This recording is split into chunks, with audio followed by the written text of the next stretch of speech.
Without the topsoil, we could not survive. Without seeds, we could not survive, because they harvest the minerals. They harvest. They withdraw. It's just like people now are drinking. They're drinking distilled water. It sounds like a good deal, and this is the way I understand it. You see, when it rains, you have rocks in your rivers and streams, and this water breaks down the rocks. And when you drink that water, you're not drinking refined minerals. Sometimes the word refined sounds like it's a bad thing, but obviously, every time you use a cooking stove, you're refining something. You're breaking it down so it's adjustable to the body. But you should get your minerals not from the water supply, but you should get your minerals from the soil, because the minerals are in the ground, and each seed harvests different minerals from the ground. And as it does, it breaks down those minerals so they're more soluble once you digest them. And when you eat minerals that's not broken down, it's harder on the body. It's more work. And internal combustion is what you want to try to get away from, because internal combustion dropped the human's lifespan all the way from nearly 1,000 years all the way down to 120. And who wants to even be 90?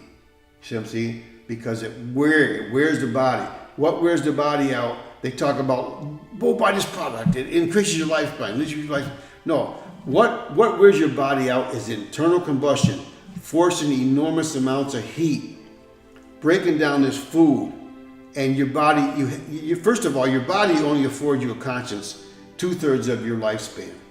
So, you have to sleep 8 hours a day, 8 times. So you're sleeping a third of the day, you're sleeping a third of your life. So if you live to be 90 years old, you only had a conscience 60 years. Okay. So that's one of the reasons, that's the main reason we wear out. Like basketball players, tall people, tall people on the average don't live as long as short people, because every inch you're off the ground more than another person that's shorter is every time you don't realize it, but it takes more effort to balance a tall body than it does a short body, because the higher you go off the ground, you think that's not important, but it is, because it is a fact. The average short person will outlive the average tall person. It doesn't mean a tall person can't get old, don't get me wrong, because there's all kinds of factors you got to be considered. The next thing is, the water in your body is a debt load. And a woman has up to 10% less water in their body than a man. So being there's 10% less water in that body, that means this requires less internal combustion. And that's why a woman outlives a man by up to 7 years, they tell me. And they're generally smaller, so. See, because I know years ago, I was asked that question, and I said, well, a woman would have more body because she has a mammary system, she produces milk and all that, and I was wrong about it. All I do is learn, and I continue to learn, and everybody else in the world is learning, okay? Right. But one of the major things that people's got to overcome is the fact that you can't go along with the crowd.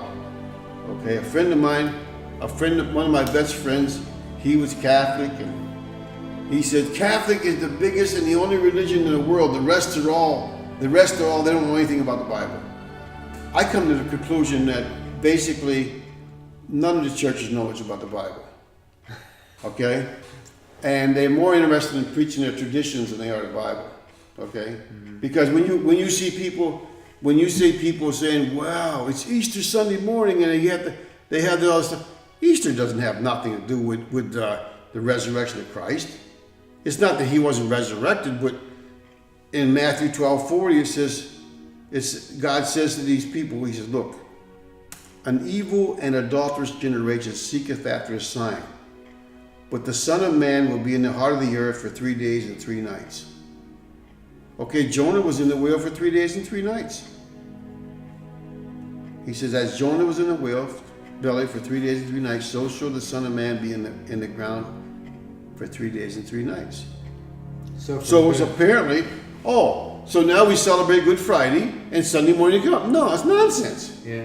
Here you have what? Shy one night, right? Here you have Mary Magdalene or whatever. They go there. They said don't forget. There's no lights. There's no electric back then, right? So you walk around with a lantern, right?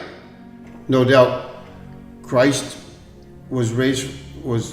He was resurrected on the Sabbath day, and the proof of it is the fact that Mary Magdalene came to the tomb in the dark with a lantern because she knew the 3 days and 3 nights were up.